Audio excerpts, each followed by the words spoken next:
Azad Samaj party के राष्ट्रीय अध्यक्ष चंद्रशेखर आजाद संसद भवन का जो मकर द्वार है उसके सामने धरना पर बैठे हैं। उनके सामने जो तख्ती ली हुई है, जहरीली हवा है, सरकार लापता है, ऐसा क्यों? मैं समझता हूं एक दिन में लगभग 6 से 7 सिगरेट वो लोग भी पी रहे हैं जो सिगरेट पीते नहीं। और ये किसने मजबूर किया है? ये मजबूर किया है जहरीली हवा ने। और मैं समझता हूं शहीद सरदार भगत सिंह ने कहा था कि बहरों को सुनाने के लिए धमाकों की जरूरत पड़ती है, जिस बात को नहीं सुना जा रहा है। अब यहाँ कौन बोलेगा? पार्लियामेंट मीडिया से कौन बोलेगा? मीडिया किसकी बात सुनेगी? आम जनता की तो नहीं सुन सकती। इतना तो नहीं हो सकता, संभव है। तो इसलिए मैं यहाँ जमीन पे बैठा हूँ, इसलिए धरना कर रहा हूँ कि सरकार को इस मामले का संज्ञान ले। मैंने अर्जेंट मोशन भी दिया है। सरकार आपकी बात सुन रही है? नहीं सुनेगी तो फिर धरना होगा। धरना इसलिए तो हो रहा है कि नहीं सुन रही है सरकार। अगर सरकार सुनती और सरकार काम करती तो मैं आपको लिख के देता हूँ कि लोगों को शुद्ध हवा के लिए पैसे नहीं पे करने पड़ते। आप देखो ना, बच्चे जा रहे हैं स्कूल की वैन में, खांसी कर रहे हैं, कर्मचारी आ रहे हैं, खांसी कर रहे हैं, मास्क ला के लोग घूम रहे हैं। शुद्ध हवा भी अगर नहीं दे सकते तो सरकार क्या कर रही है? और मंत्री जी ने हाथ जोड़ ले कि दिल्ली के मंत्री जी ने हाथ जोड़ ले कि मैं प्रदूषण मुक्त नहीं कर सकता हूँ। नहीं कर सकते हो, कहते कि 7-8 महीने में इतना संभव नहीं है। तो आप ये बताओ, आप तो वादा कर रहे थे, आप तो एक दिन में बदलने की बात कर रहे थे दिल्ली को। 1 साल के लगभग समय हो गया आपकी सरकार को, तो आप कह रहे हैं कि आप 7-8 महीने में नहीं कर सकते हैं। तो अब तक आपने क्या किया? आपको नहीं पता था?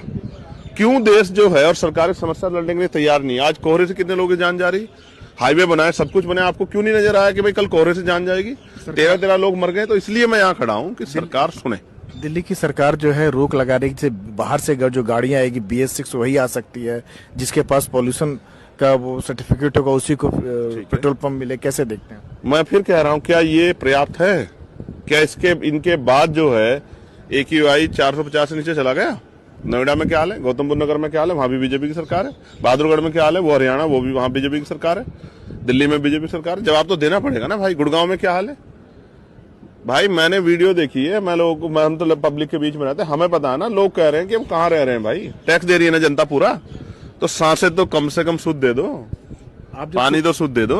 आप जब सुबह उठते थे क्या वॉक वगैरह करते हैं? कैसा फील करते हैं बाहर निकलने के बाद? मैं कह रहा हूँ, मैं एरो प्यूरिफायर लगा लूंगा, मुझे आसानी हो जाएगी। लेकिन क्या हर व्यक्ति अफोर्ड कर सकता है?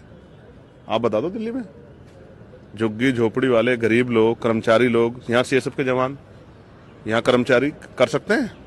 तो सबके जीवन के बारे में सोचना पड़ेगा। हमें जो टैक्स के पैसे मिलते हैं, हमें जो तनख्वाह के पैसे मिलते हैं, जनता के टैक्स से मिलते हैं, तो एक एक व्यक्ति की आवाज उठाना हमारी जिम्मेदारी है ना। एक अंतिम सवाल की, प्रदूषण कोई पहली बार इस तरह के नहीं हुआ, हर साल इस तरह के आते हैं। नवंबर दिसंबर का जो महीना होता है यही हाल हो जाता है। मैं तो पिछले 6 महीने से देख रहा हूँ, नवंबर दिसंबर से पहले हर साल ऐसा होता है। हर साल ऐसा होता है। तो क्यों नहीं बदलाव कर रहे हो भाई? मैं भी तो यही कह रहा हूँ। ये कोई पहली समस्या थोड़ी है कि पहली बार आगे आप नहीं कर पा रहे हो।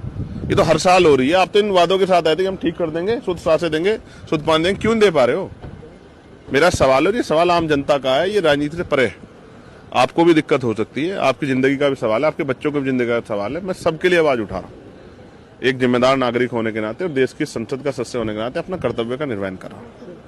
ये थे नगीना से सांसद चंद्रशेखर आजाद, जिनका ये कहना है कि प्रदूषण से रोकने की जिम्मेदारी सबकी है और इसकी आवाज सबको मिलकर उठानी चाहिए। संसद भवन से राजीव रंजन, NDTV इंडिया।